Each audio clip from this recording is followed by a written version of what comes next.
بسم اللہ الرحمن الرحیم۔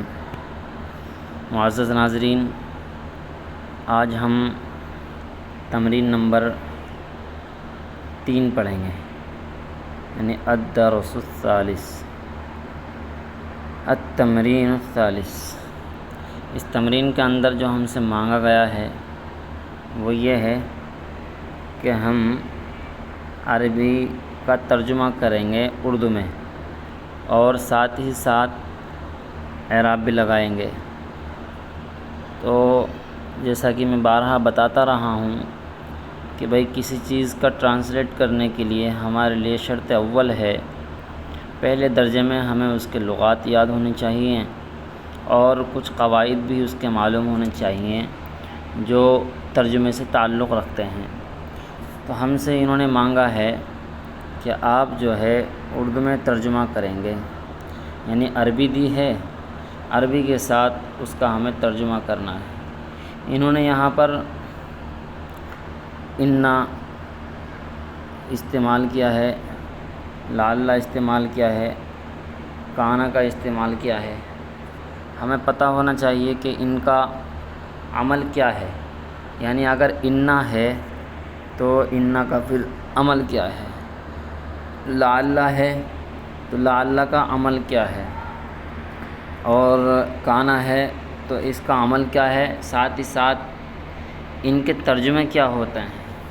تو اس چیز کو خیال رکھنا چاہیے کہ ایک تو ان جب داخل ہوتا ہے یہ اپنے اسم کو نصب اور ما بعد کو خبر بنا لیتا ہے اپنی، یعنی اپنے اسم کو اعرابی طور سے جو عمل کرتا ہے یہ نصب دیتا ہے۔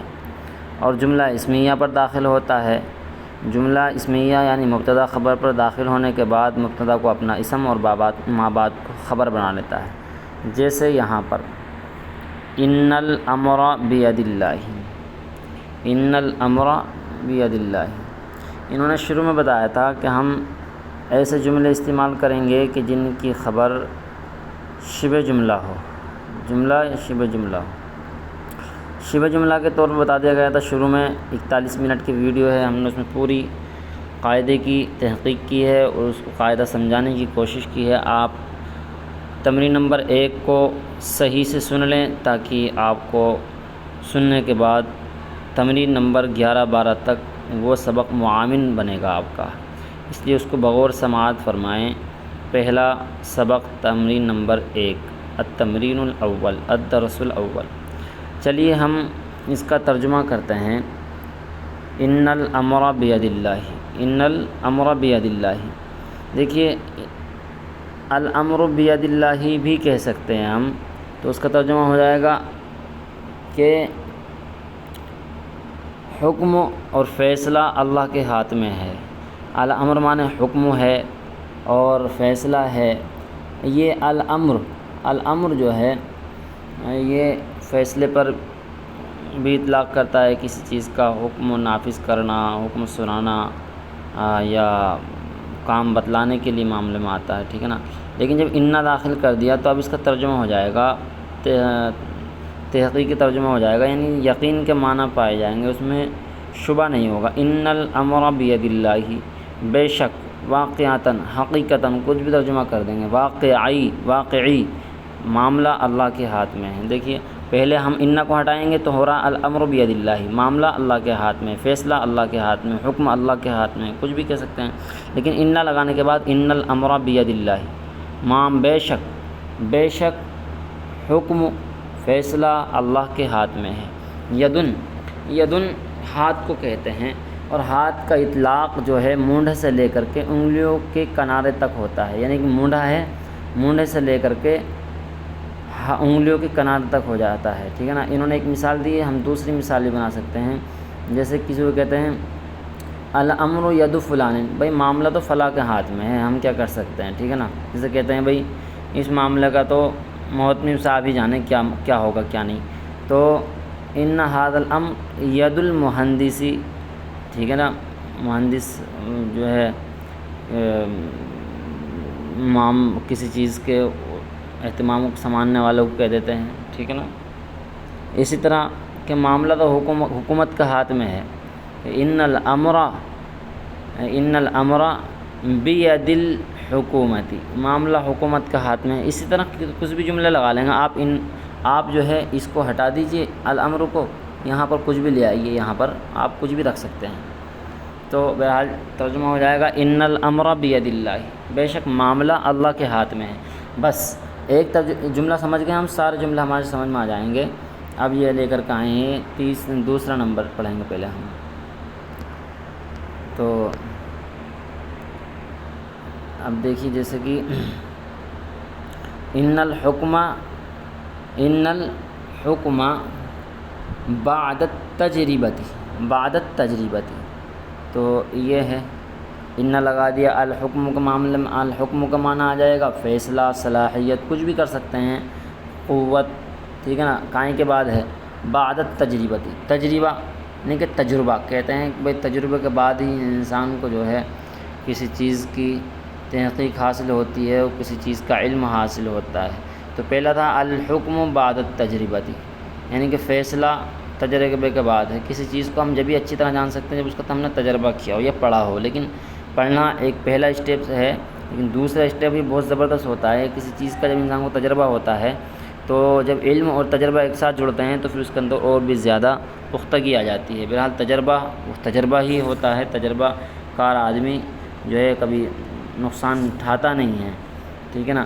تو الحکم یہ جو ہے فیصلہ ہے، صلاحیت بھی کر سکتے ہیں، اور ترجمہ جو ہوتا ہے بعض مرتبہ جملے کو دیکھ کر کے ہوتا ہے کہ جملہ کی نوعیت کیا ہے، یہاں پر کیا ترجمہ کرنا زیادہ بہتر ہے، ان کو قیاس بول دیتے ہیں، قرینہ قیاس۔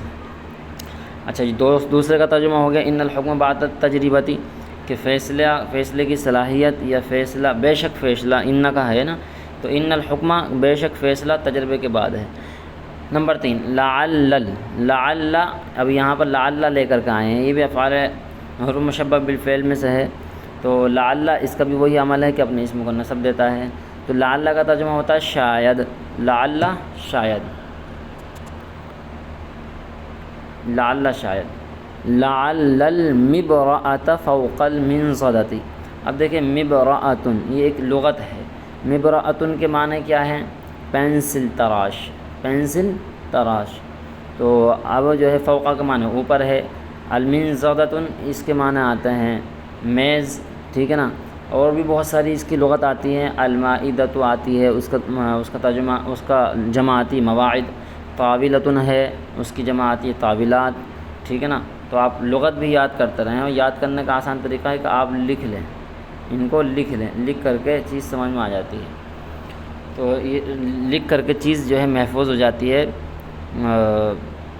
ایک الکتابۃ صید، لکھنا جو ہے وہ جو ہے قید ہے، تو لکھ کر کے جو ہے چیز محفوظ ہو جاتی ہے، ٹھیک ہے نا۔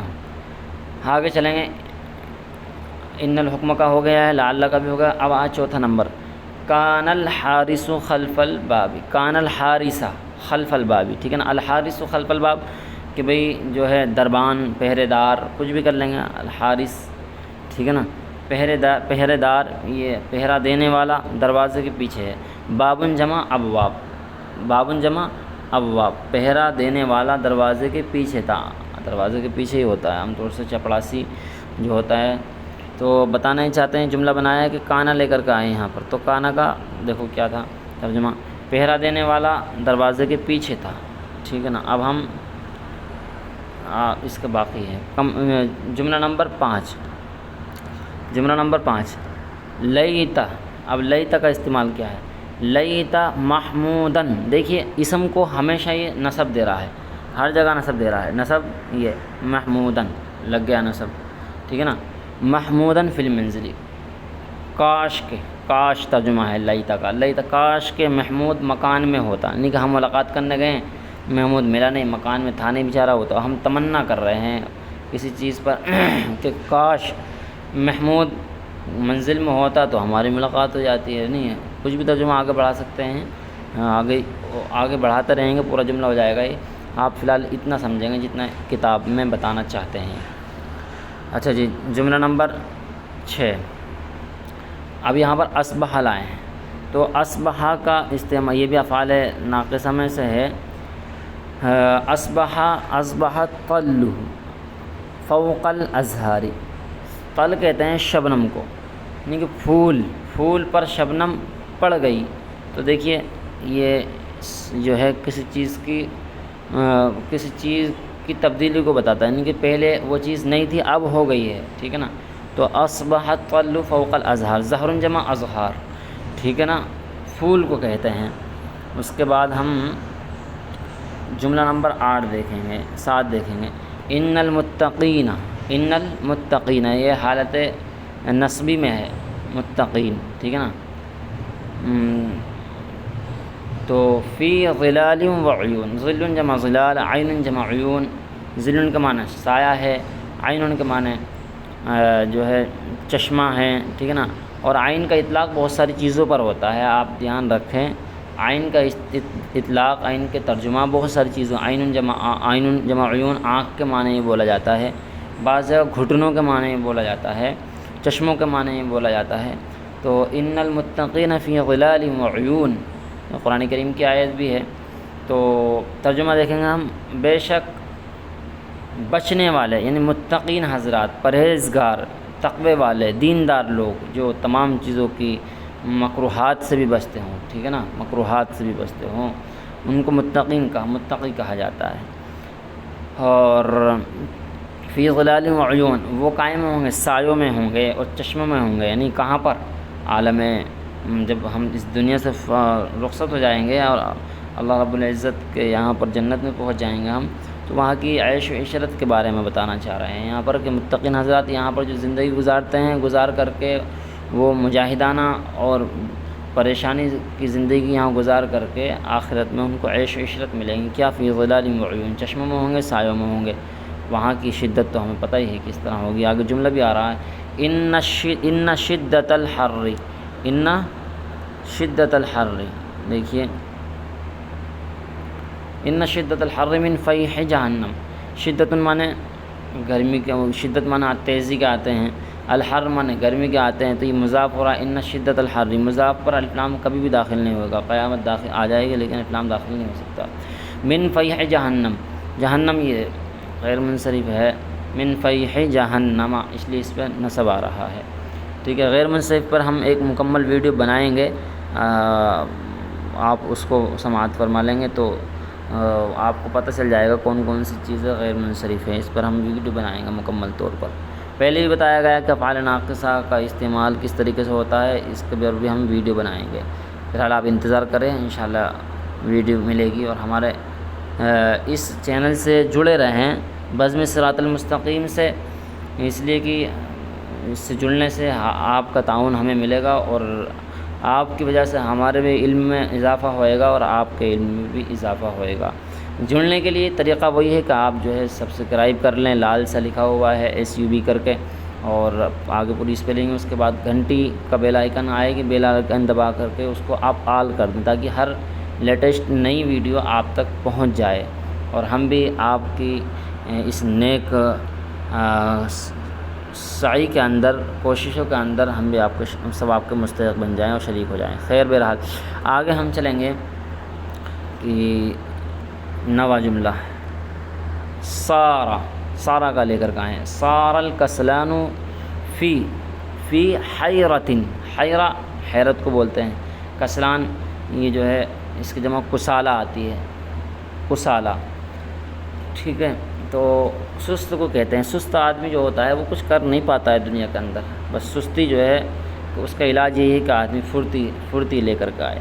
تو سار الکسلان فی حیرۃ، سست آدمی حیرت میں رہ گیا، حیرت میں ہے، ٹھیک ہے نا۔ تو اب جملہ مکمل ہو گیا، اب ہم 10واں جملہ دیکھیں گے، لعل السجن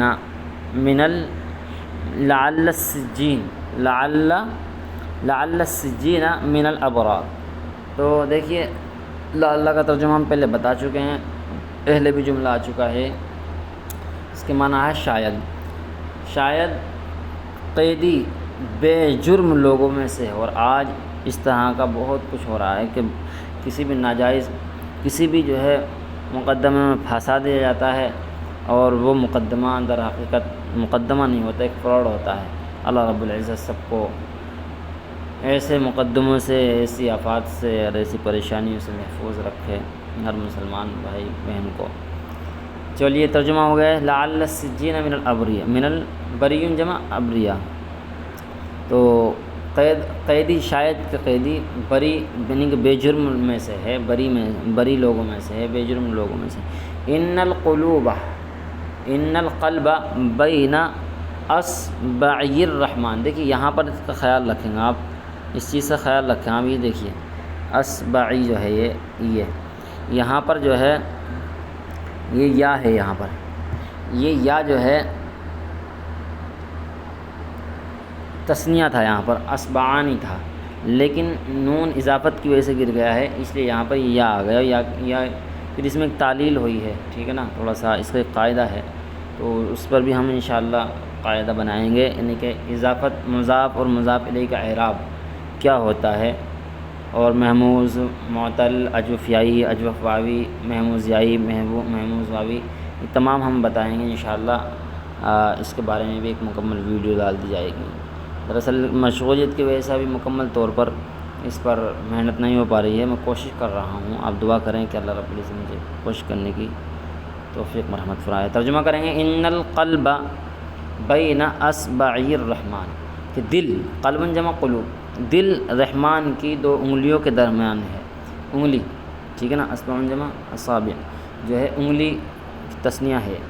آگے ہم دیکھیں گے ان الانسان لفی خسر، یہ تو آیت بھی ہے، ٹھیک ہے نا، قرآن کریم میں ہے، ان الانسان لفی خسر، سورہ عصر کی ہے غالباً، الا الذین آمنوا وعملوا الصالحات وتواصوا بالحق وتواصوا بالصبر۔ ان الانسان، بے شک انسان خسارے میں ہے، خسر، ٹھیک ہے نا، خسارہ، تو انسان جو ہے خسارے میں ہے، یہاں ایک تفصیل ہے، بہرحال آپ جو ہے اس ترجمہ کریں گے، ٹھیک ہے نا، نیک لوگ تو نہیں خسارے میں ہوں گے، دوسرے لوگ خسارے میں ہیں، تو استثناء کر دیا گیا ہے۔ چلیے بہرحال میں آپ کو تفسیر نہیں پڑھا رہا ہوں، لیکن بیچ بیچ میں آ رہی ہیں تو میں بتا بھی رہا ہوں ذہن میں جو میرے ہیں، اور انشاءاللہ ہم سورہ احقاف کا ترجمہ بھی ہم ڈالیں گے، سورہ احقاف کا ترجمہ بھی ہم باقاعدہ ڈالیں گے، اس کی تفسیر بھی ڈالیں گے سورہ احقاف کی۔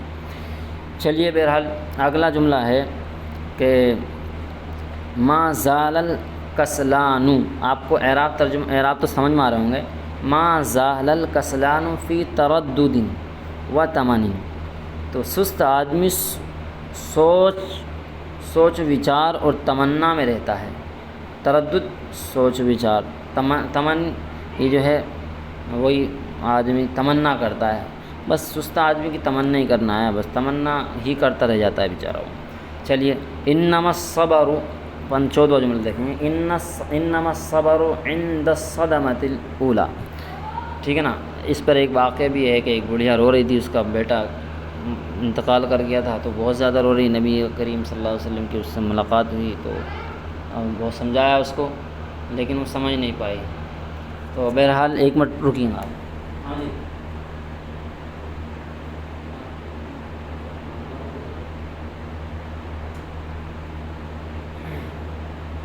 انما الصبر عند الصدمۃ الاولی، کہ صبر جو کرنا ہے ہم نے کسی چیز کا پر اگر ہمیں صبر کرنا ہے، پریشانی ہمیں پہنچی ہے، کوئی اللہ کی جانب سے ہمیں ایسی پریشانی پہنچ چکی ہے جس پر ہمیں صبر نہیں ہو رہا ہے، لیکن صبر کرنا چاہتے ہیں ہم، تو ہمیں صبر کب کرنا ہے؟ صبر پہلے وقت میں ہوتا ہے، پہلی فرصت میں صبر کرنا ہے، بعد میں تو انسان بھول جاتا ہے اور صبر کر ہی لیتا ہے، تو عند صدمۃ الاولی، جب جس وقت ہمیں پریشانی پہنچ رہی ہے اس وقت ہمیں صبر کرنا ہے، صدمۃ صدمہ، ٹھیک ہے نا، صبر، تو پہلے مرحلے میں، پہلے شروعات میں ہمیں جو ہے صبر کرنا ہے، عند صدمۃ الاولی، تو انما الصبر عند صدمۃ الاولی، ترجمہ کریں آپ ذرا۔